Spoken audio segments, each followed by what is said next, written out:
सतगुरु भगवान की जय। तो ये सतगुरु भगवान पूर्ण ब्रह्म परमेश्वर कबीर साहब प्रकट हैं। कहते हैं सतगुरु से प्रेम करने के लिए ये अनमोल शब्द लिखे गए हैं कि हम अपनी प्रकट सतगुरु भगवान से कैसे प्रेम करेंगे, सतगुरु को कैसे रिझाएंगे, कैसे विश्वास करेंगे, कैसे समर्पण करेंगे।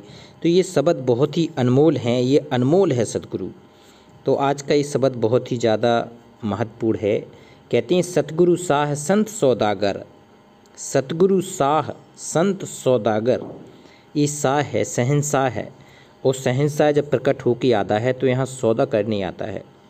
सौदा क्या करने आता है कि अपने जो अच्छे भगत हैं, आत्माएं हैं, जो काल के जाल में अच्छी फंसी हैं, युगों युगों से फंसे हैं और भक्ति करते हुए आ रहे हैं, उनको काल के जाल से निकाल के अपनी सतलुक ले जाता है। तो इतना दयालु है ये भगवान। कहते हमारी लाख गलती माफ़ करके, लाख हमारी बुराइयों को माफ़ करके अपने सतलुक ले जाने के लिए आधीन बन के आ जाता है ये सतगुरु। तो कहते हैं सतगुरु साह संत सौदागर, और तह में चल के जाऊं जो, तह में चल के जाऊं जो। जब मैं सतलुक जाऊंगा तो कह रहे हैं कि जब मैं चल के जाऊंगा तो मेरे साथ ही कुछ मेरे साधक शिष्य जाएंगे सतलुक। कहते मन की मोहर धरो गुरु आगे, और ज्ञान के घोड़ा लाऊं जो, और सहज पलान चित्र के चाबुक, और अलख लगाम लगाऊं जो। देखो कहती है मन की मोहर धरो गुरु आगे। कहती है जो मन चंचल होता है तेरा, इधर उधर भटकता घूमता रहता है, भक्ति में नहीं लगता, इधर उधर की गफलत में जो तेरा मन लगता है, तो कबीर साहब कहते हैं कि अब तू समझ जा, अब इस मन की मोहर को सतगुरु के चरणों में समर्पित कर दे। अगर सतगुरु के प्रति सच्ची समर्पण कर दिया तो फिर ये मन नहीं भागेगा, ये तेरे इधर उधर भागने के बजाय सतगुरु का सुमरण करेगा, मनन करेगा, सतनाम का जाप करेगा। तो ये तब करेगा जब तू अपने मन को कंट्रोल करके सतगुरु के चरणों में लगाएगा। कहते ज्ञान के घोड़े लाऊं जी। देखो ज्ञान के घोड़े क्या है? जो सतगुरु का ज्ञान होता है, सतगुरु का जो सत्संग होता है, सतगुरु के जो विवेचन होते हैं, मंत्र होते हैं, उस पे इसको घोड़े की तरह श्रुत लगानी है। घोड़े को जैसे ही आदेशित किया जाता है वैसे ही करता है, तो आपको अपने मन को इसी तरह से उसको चलाना है। कहती हैं सहज पलान चित्त के चाबुक, अलख लगाम लगाऊं जो।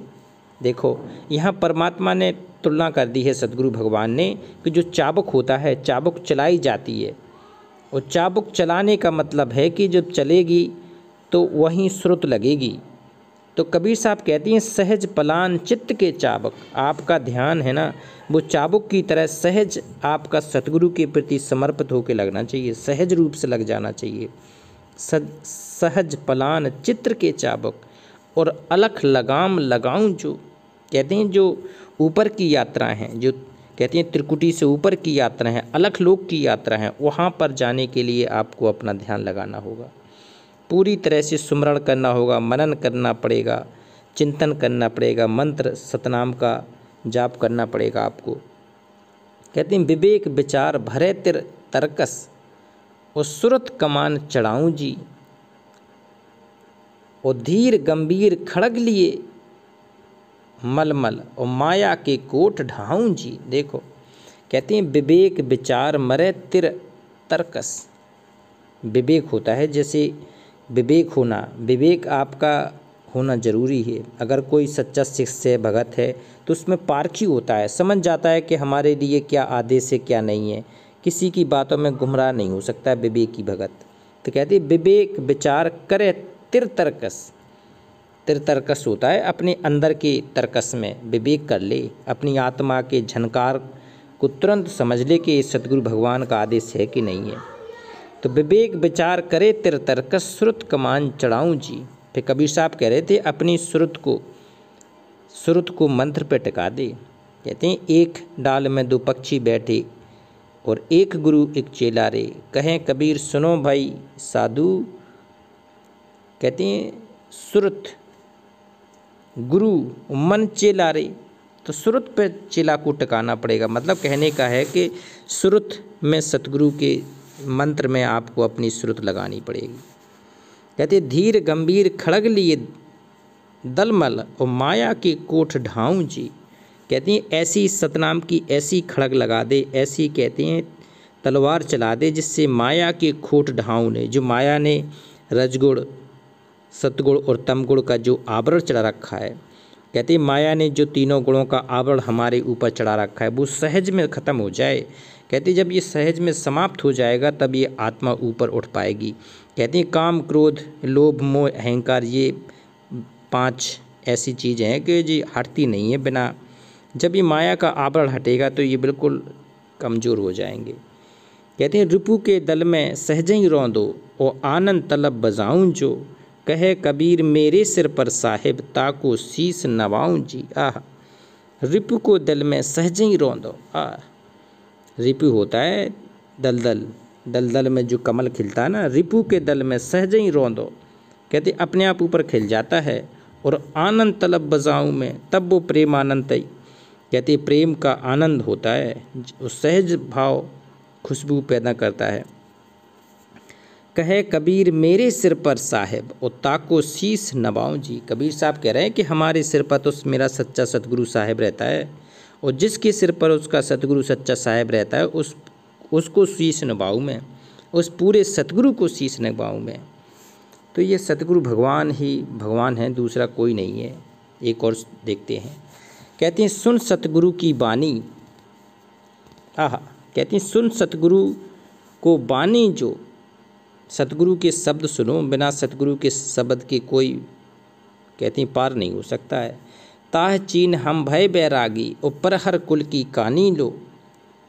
ताह चीन हम भय बैरागी, कहते हैं बैरागी तब तक नहीं हो सकता जबकि उसके हृदय में ये बात ना बैठ जाएगी कि हमारा सतगुरु पूरा है और हमारा सतगुरु ही भगवान है, सतगुरु ब्रह्म है, पूर्ण ब्रह्म है, तब तक कहती हैं वो बैरागी नहीं हो सकता भगत।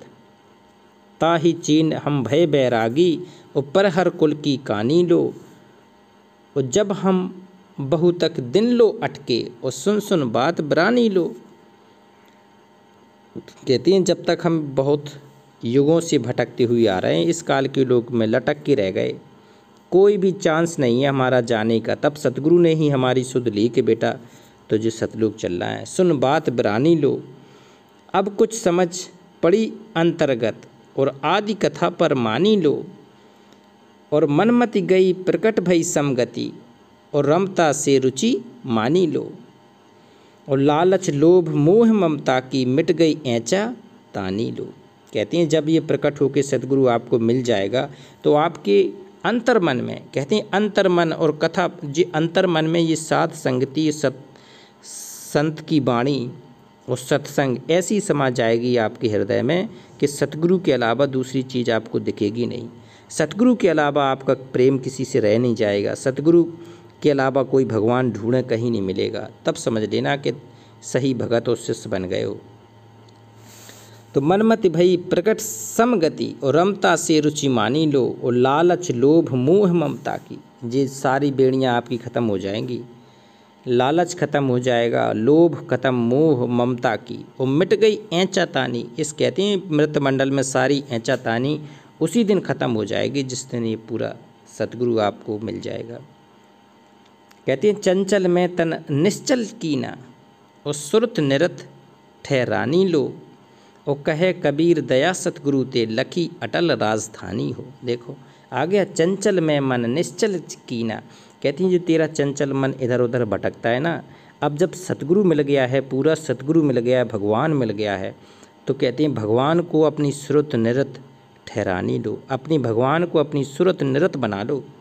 सतगुरु के चरणों में बैठ के सतगुरु के, कहते हैं मंद मंद मुस्कुराहट को, मंद मंद सूरत को अपनी निरत बना ले। मंद मंद कहते सतगुरु का एक शब्द भी चिंतन ओझल नहीं होना चाहिए। और कहे कबीर दया सतगुरु ते, कबीर साहब कह रहे हैं कि दया मेरे सतगुरु भगवान की, और लखी अटल राजधानी हो। अटल राजधानी होती है जहाँ जाने के बाद फिर इस संसार में नहीं होना होता है।